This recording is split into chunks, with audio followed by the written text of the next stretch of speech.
Bonjour chers frères et sœurs, bon week-end. Je vous salue fraternellement, vous qui aimez le Seigneur Jésus-Christ de tout votre cœur et qui avez aussi une affection pour la Vierge Marie. Alors je voudrais parler d'un sujet qui peut sembler banal. Il s'agit du bonheur. Bon. Il s'agit du bonheur. Chacun de nous est censé savoir ce qu'est le bonheur. Quand tu es heureux, tu dis « je suis heureux ». Mais souvent,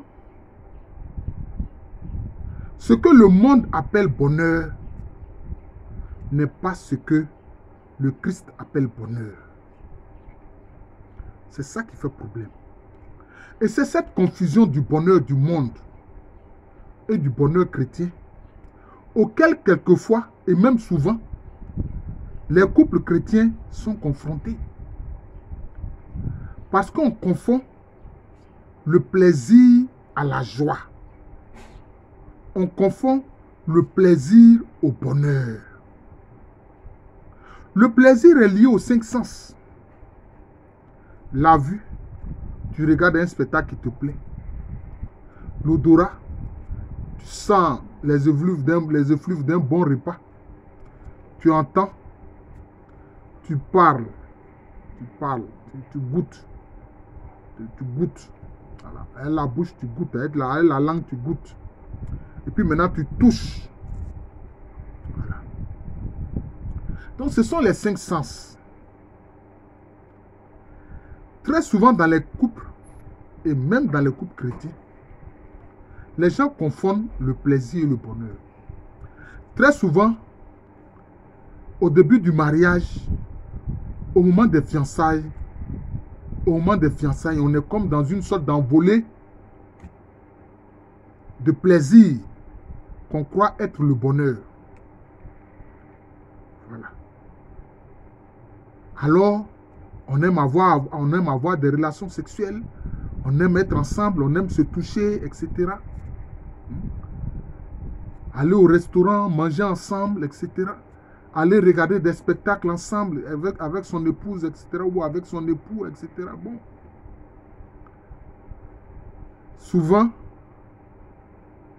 même les couples chrétiens croient que c'est ça le bonheur. Et après 1 an, 2 ans, souvent 3 ans, quand on franchit le seuil de 3 ans, on sent qu'il y a une sorte de lassitude. Il y a une sorte d'habitude. Voilà. Comme la chanson de Claude François qui dit « comme d'habitude ». On sent que ça devient une habitude, etc. Et puis quelquefois, on se décourage. On se décourage. On voit que l'un ou l'autre est moins enclin aux relations sexuelles, est moins enclin à vouloir aller au restaurant, etc. Et souvent, ça pose problème. Quelquefois, quand l'épouse ne sent plus ces petits gestes, qu'elle pense être, c'est ça qu'elle pense être les vrais gestes d'affection, alors elle trouve qu'elle ne sent pas son mari. Elle a comme l'impression que son mari ne l'aime plus. Alors elle se fait toutes sortes d'idées. Est-ce que son mari n'a pas une amante, une maîtresse, une femme qu'il voit au dehors, etc. Mais c'est une confusion entre le plaisir du monde, le faux bonheur du monde et le bonheur chrétien.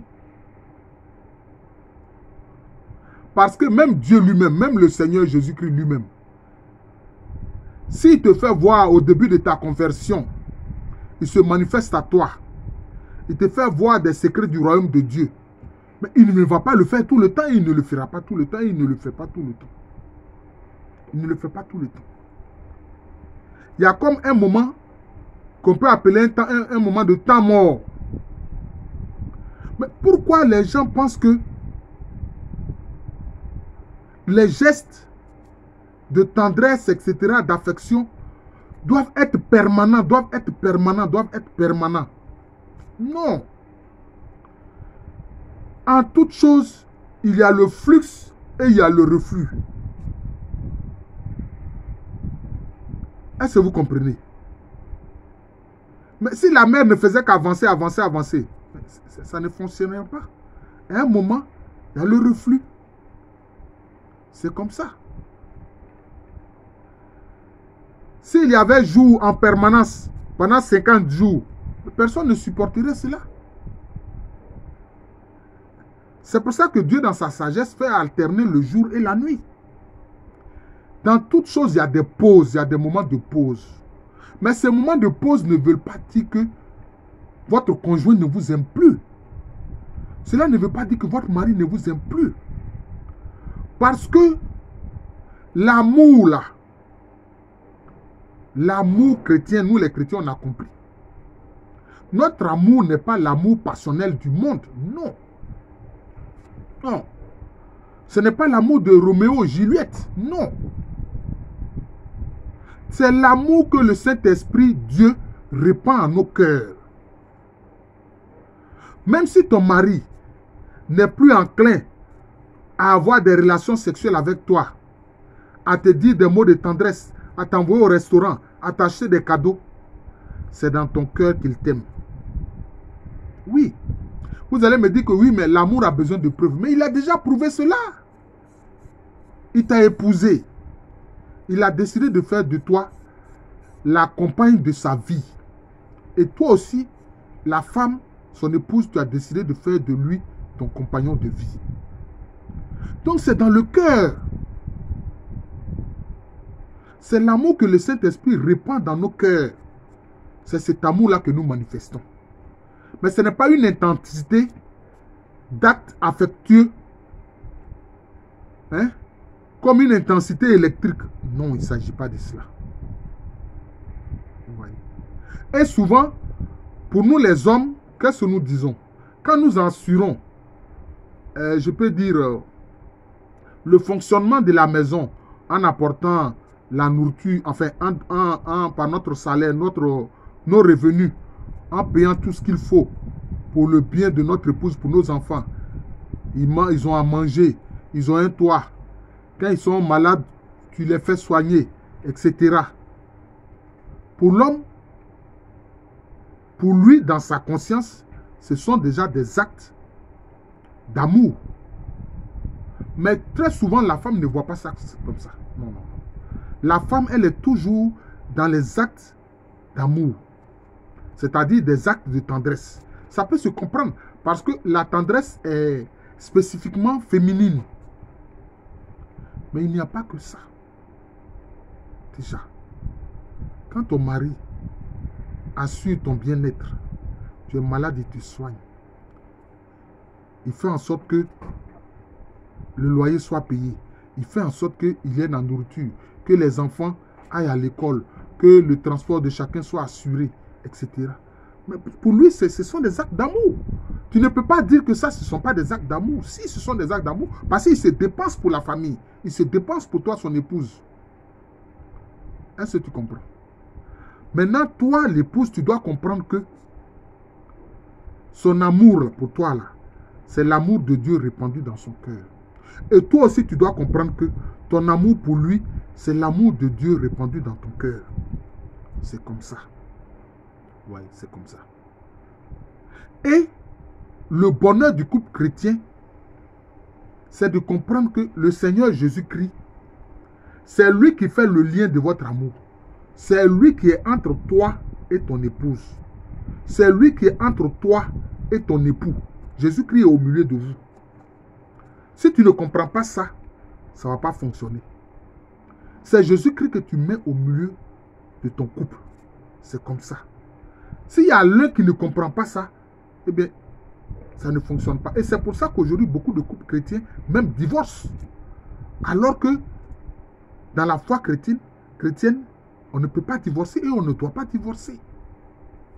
On ne doit pas divorcer. Vous comprenez? Parce qu'on pense comme le monde. Mais c'est pour ça que Paul nous a enseigné que l'amour ne soupçonne pas le mal. Ce n'est pas parce que ton mari, avec le temps, il prend de l'âge, etc. Souvent, quand l'homme épouse la femme, quelquefois, il y a une différence même de 10 ans, quelquefois de 15 ans entre eux. Pas parce qu'il n'est pas enclin maintenant toujours aux relations sexuelles qu'il ne t'aime pas. Non. Les relations sexuelles aussi, c'est lié au sens. C'est lié au toucher. C'est les sens. C'est lié au toucher. Ce n'est pas ça l'amour. Même si on appelle ça faire l'amour. Ce n'est pas ça l'amour. L'amour, c'est ce que Dieu répand en nos cœurs. L'amour qui vient de lui. Vous comprenez? Et puis maintenant, le bonheur. Il ne faut jamais appuyer ton bonheur sur un être humain, sur un mortel. Non. Mais comment tu vas dire que oui, c'est ton mari qui fait ton bonheur? Ou bien c'est ton épouse qui fait ton bonheur? Non, ce n'est pas ton épouse qui fait ton bonheur. Ce n'est pas ton épouse qui fait ton bonheur, non. C'est le Christ Jésus, c'est Dieu qui fait ton bonheur. C'est lui qui fait ton bonheur. Si tu te mets dans la tête que c'est ton époux qui fait ton bonheur, et que ce n'est pas Dieu lui-même, ce n'est pas le Christ lui-même, quand tu vas poser un seul acte qui ne va pas te plaire, tu vas dire que oui, il n'a pas assuré sur ton bonheur, tu es mécontente, tu veux divorcer. Quand ton épouse va faire un seul acte qui ne va pas te plaire, tu vas dire que non, elle n'a pas assuré ton bonheur, que tu es prêt à divorcer. Oh non! C'est pour ça qu'un chrétien, il ne recherche pas son bonheur auprès d'un mortel. Il ne recherche pas son bonheur auprès d'un mortel. Il ne recherche pas son bonheur auprès d'un humain. Non. Il recherche son bonheur auprès du Christ de Jésus. Il recherche son bonheur dans la joie que donne le Saint-Esprit. Comme aujourd'hui on a vu dans l'évangile, quand Jésus-Christ envoie les 72 et qu'ils reviennent tout joyeux pour dire que, ah Seigneur, même en ton nom, les esprits impurs nous sont soumis. Jésus-Christ a exulté de joie dans le Saint-Esprit. Voilà. C'est le Saint-Esprit qui nous donne la joie. On nous dit, soyez en joie. Pourquoi? Mais parce que le Saint-Esprit est en nous. Parce que c'est le Saint-Esprit qui répand l'amour et le bonheur qui vient de Dieu en nous. Donc tu n'as pas le droit de reprocher à ton épouse qu'elle ne fait pas ton bonheur. Un chrétien n'a pas le droit de reprocher à son épouse qu'elle ne fait pas son bonheur. Une chrétienne n'a pas le droit de reprocher à son époux qu'il ne fait pas son bonheur. Non. C'est le Saint-Esprit en toi là qui fait ton bonheur, qui te fait exulter de joie et de bonheur. Heureux les pauvres en esprit. On n'a pas dit des pauvres d'argent. Parce que des colonisateurs sont venus mentir pour dire non, heureux les pauvres, etc. Et puis le Seigneur a précisé heureux les esprits, les pauvres en esprit. C'est-à-dire en fait ceux qui sont humbles. Voilà. Heureux les cœurs purs, ils verront Dieu. Donc le bonheur que le Seigneur donne là, c'est dans les béatitudes. Heureux les cœurs purs, ils verront Dieu. Heureux les partisans de paix, ils seront appelés fils de Dieu. Heureux les miséricordieux, ils obtiendront miséricorde. Heureux ceux qui pleurent pour la justice, ils seront rassasiés, ils obtiendront justice. Donc voilà le bonheur que le Seigneur donne. Voilà le bonheur que le Seigneur donne. Ce n'est pas lié aux 5 sens. Ah, mon mari ne m'envoie plus au restaurant. Ah, mon mari même, ça fait des mois, il ne m'a même pas touché même. Ah, peut-être qu'il voit une femme dehors. Non, ma soeur. Et toi non plus, il ne faut pas dire, ah, je vois que ma femme là, elle commence à devenir vieille. Hein. Maintenant, là, elle a trop de rondeur. Voilà. Je vois déjà des rides dans son visage. Alors, je vais aller m'acoquiner avec une jeune fille. Non, monsieur. La jeune fille ne t'apportera que du plaisir, pas le bonheur. Voilà. Le bonheur, on le trouve dans le Seigneur seul. Et les chrétiens doivent comprendre cela. Les couples chrétiens doivent comprendre cela.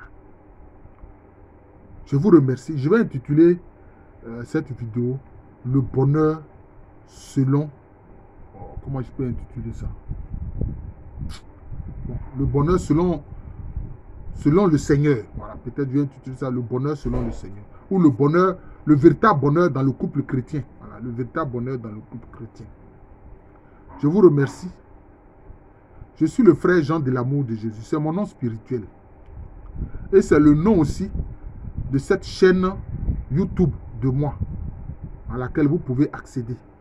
Jean de l'amour de Jésus. C'est séparé. Jean comme Jean l'évangéliste de l'amour de Jésus. Voilà. Abonnez-vous à cette chaîne. Partagez abonnement ces vidéos-là.